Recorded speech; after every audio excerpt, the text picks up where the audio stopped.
rap. Yo. What's going on? It's the NRW, where nerds rule the world. It's your boy, Cool Yappy, a.k.a. Patrick Michael Strange. And I'm here with that cool guy. You know, you're so cool with Rob Medina. It's Rob the movie guy. What's up, Rob? All good, man. Thank you for that intro, man. I appreciate that. I know you worked very hard on that. I try. Hey, man, it's great to see you as always, man. Always a pleasure, dude. We got a film to talk about. It's called The Misfits. Yeah. It stars the ensemble cast of Pierce Brosnan, Mike Angelo, Rami Jaber, Hermione Corfield, Jamie Chung, Tim Roth, Nick Cannon. It's directed and written by Rennie Harlin.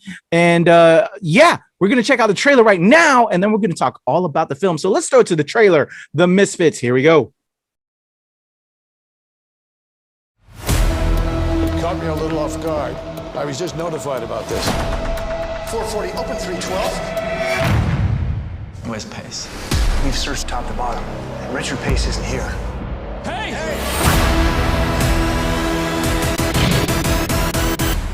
Let's roll. Let's go!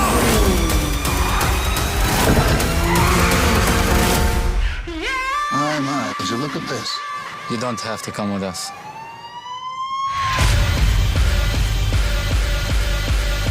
The name's Ringo. That's Violet. My man Wick over there. The con artist formerly known as Prince.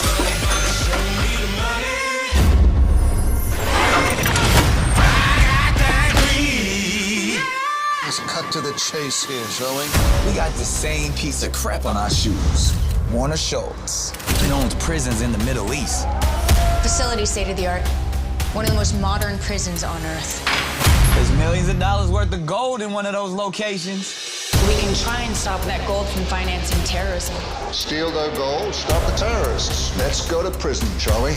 Oh, and I only fly first class. Why isn't anyone saying anything? Keep moving. The only way this is going to run smoothly is if the prison isn't running smoothly. Are you aware of how many violations you have going on here? Keep pushing. No matter how hard they try, they know that they can't stop the mission. You serious? With explosives, I'm always serious.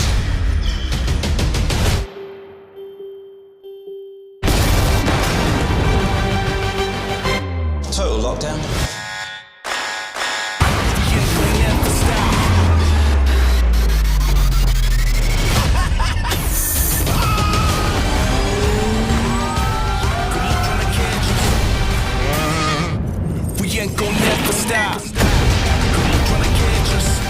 Wouldn't be a shame if we die without saying our feelings. I don't date men. I kill them. This is not good. We ain't gonna never stop. Should we maybe call in the national police? Are you high? Catch me if you can. Boom! There you go. The trailer for The Misfits, directed by and story by Rennie Harlin and written by Kurt Wimmer and Robert Henney. There we go. For a brief synopsis, we'll throw that at you real quick if you didn't really quite understand what was happening in that trailer. Even a federal maximum security prison can't hold Richard Pace, played by Pierce Brosnan, a brilliant international thief, but his daring escape in high octane car chase, eluding the FBI and police, ends with him being scooped up by the Misfits, a band of modern day Robin Hoods led by the eccentric and charismatic Ringo, played by Nick Cannon, with Violet, played by Jamie Chung, the Prince, played by Rami Jaber, and Wick, played by Mike Angelo, with Pace's daughter Hope, played by Hermione Corfield, a mysterious group who do devious things for all the right reasons. The skilled group convinces Pace to join them to pull off the heist of the century, stealing millions in gold bars kept under one of the most secure prisons on Earth, owned by rogue businessman Schultz, played by Tim Roth, and used for funding supercharged enemies. And used for funding terrorist group worldwide. Aside from the money, Pace wants revenge against Schultz, the man behind his incarceration. From LA to Abu Dhabi, it will take supercharged engines, forged identities, multiple cons, camels, nitro, and massive explosions to succeed. There you go. That's your synopsis. There's your trailer. Rob. That explanation was a lot longer than the movie. Yeah. So, okay, let's do this. All right, our recap of Mike Angelo that's now in theaters as of June 11th and on demand and digital as of June 15th. We got the chance to check out this film, and I'll also have an interview with a gentleman that plays Wick, superstar. Apparently, he's a crossover pop superstar, acting, all of that. Mike Angelo. So stay tuned to the channel for my interview with Mike Angelo. But this film, let's talk about his pedigree, I guess, a little bit. So we talked about this. We gave you the synopsis. Some of the people behind it: Pierce Brosnan, fan of him. One of our former 007s. Nick Cannon.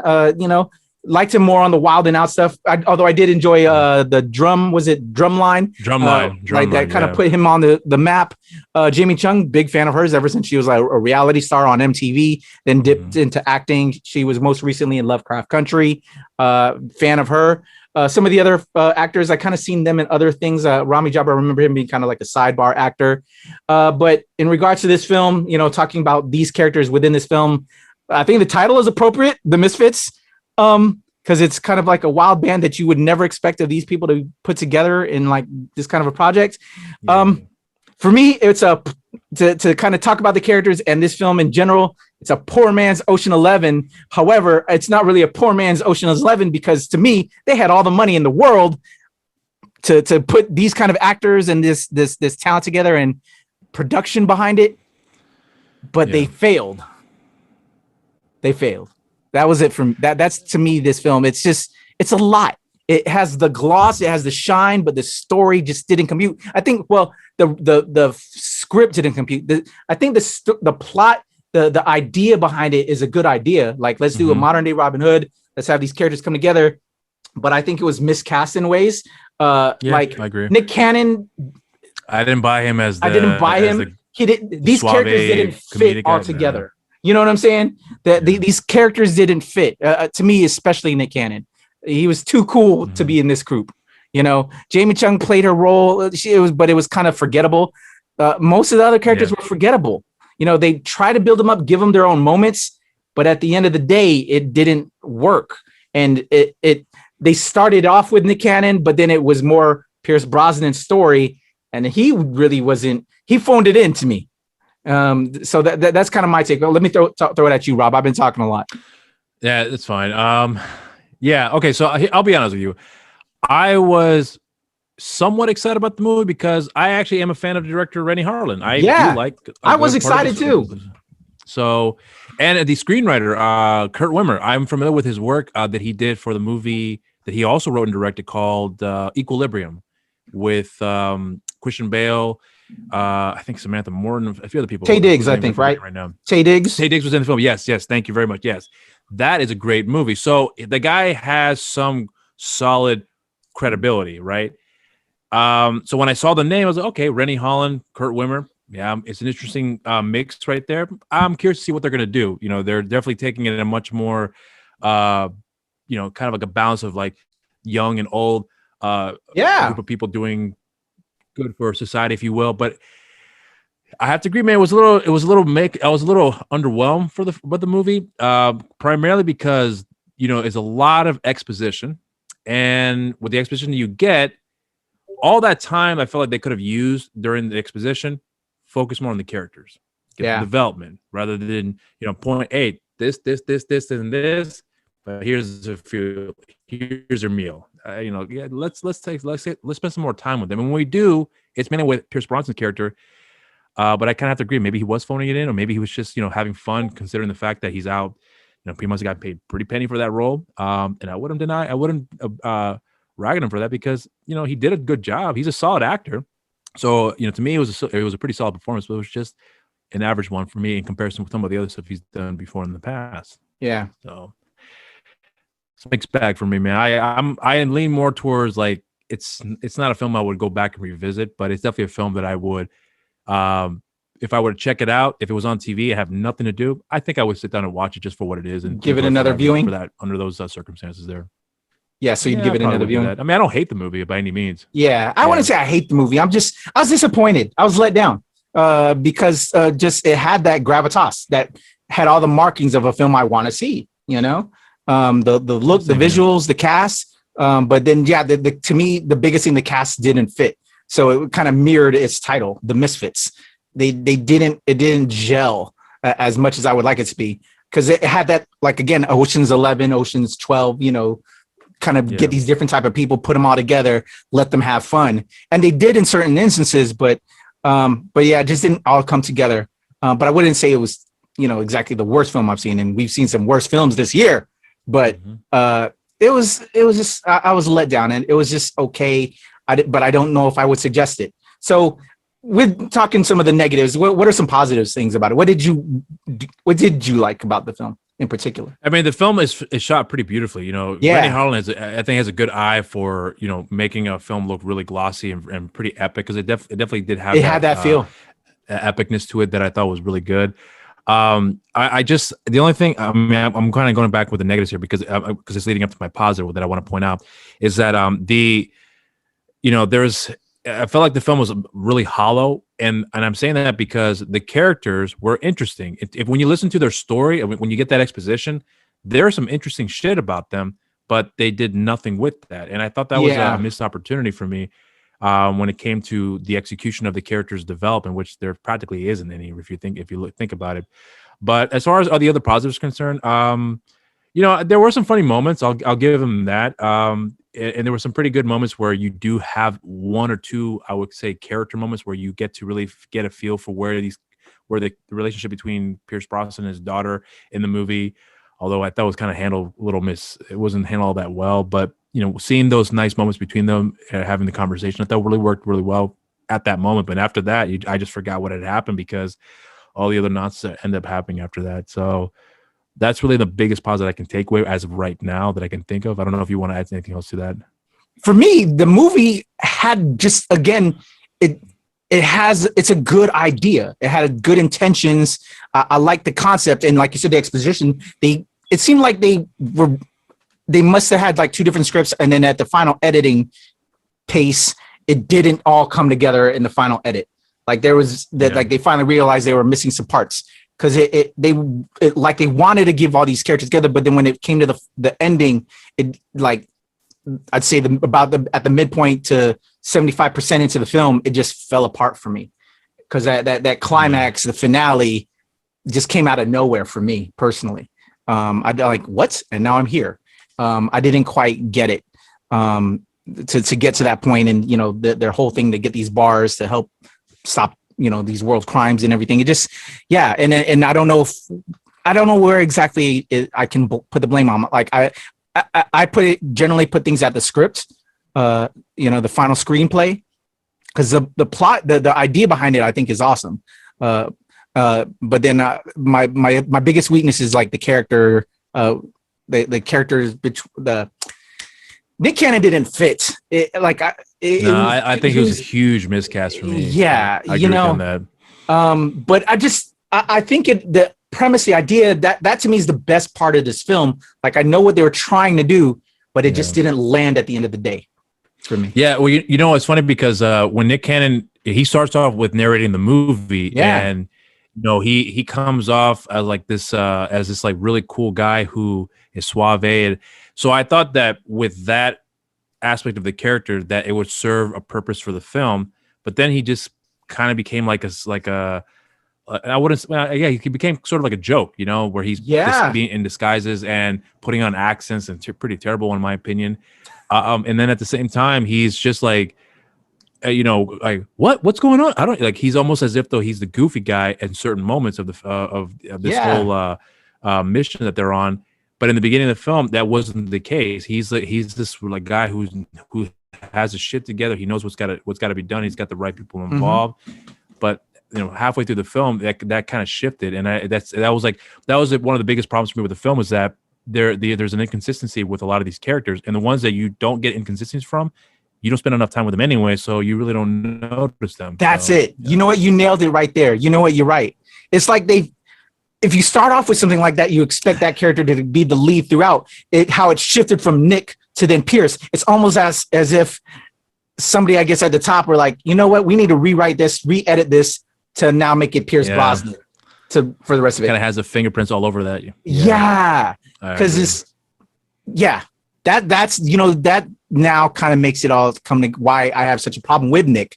Like it would have, if he would have stayed with it, made it develop, make it understanding, but then it just why Nick was Nick there, and then you had Pearson and all that, because that's it. I'm sorry we went back to negatives, y'all, but like again, you might as well start off the story with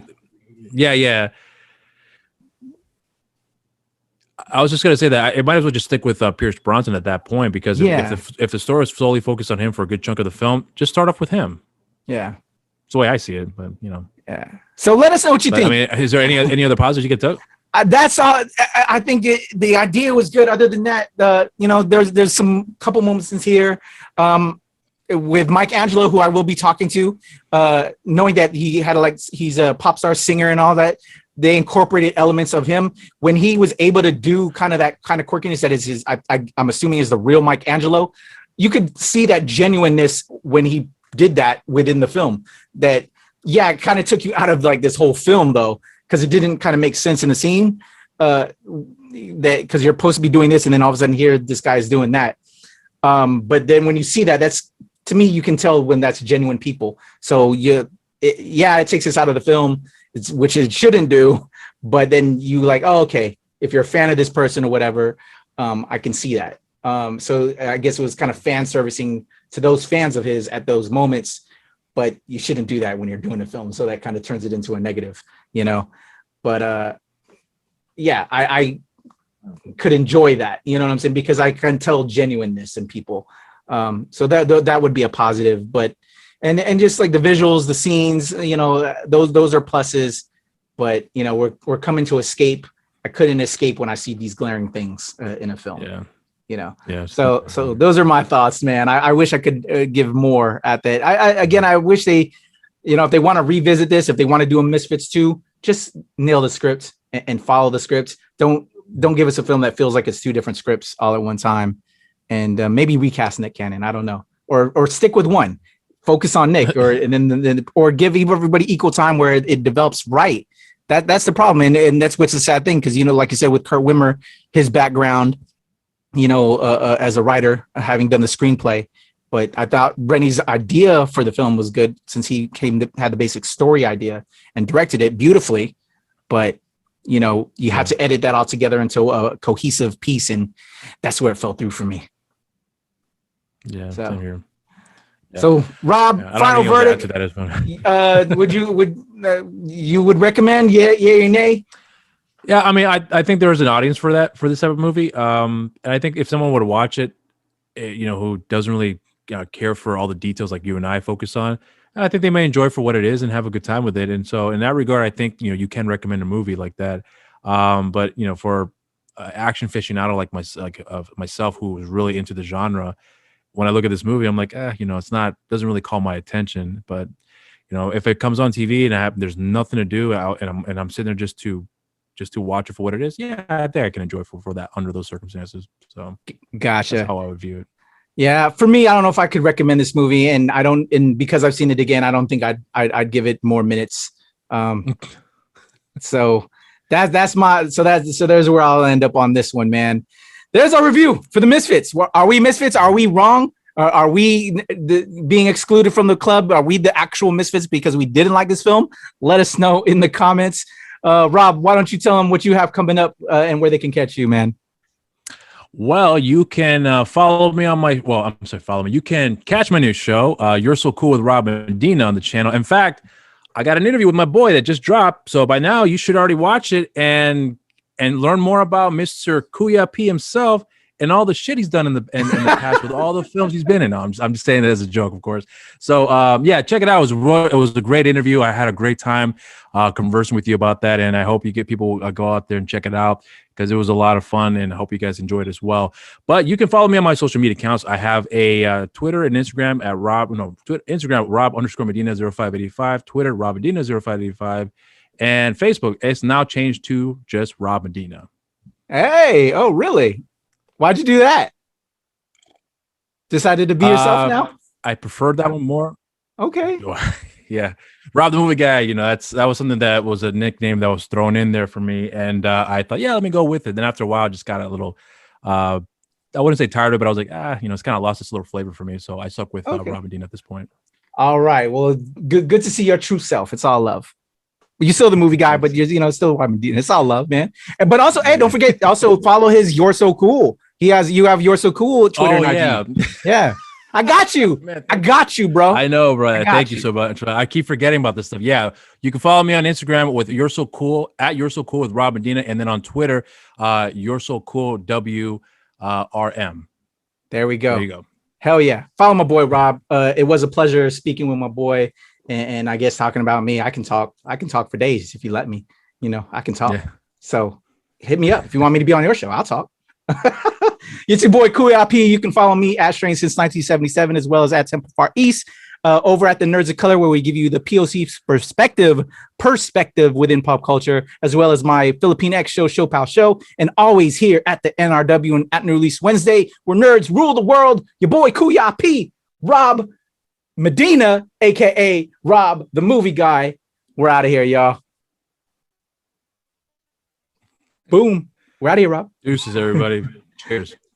Bam.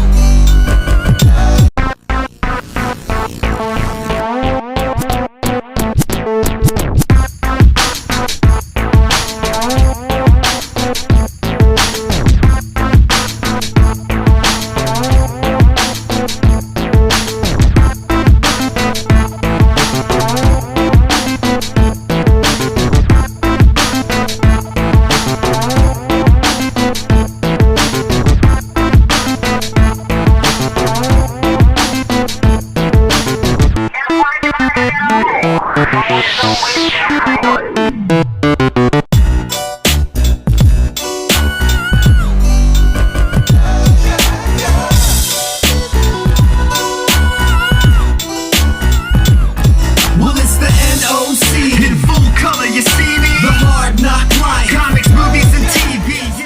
Yo, what's going on? It's the NRW, where nerds rule the world. It's your boy Kuya P, aka Patrick Michael Strange, and I've got the homie Rob the Movie Guy, who's from you know what? I messed that up. I wanted to bring in the You're So Cool. So let me do that again. All right, here we go.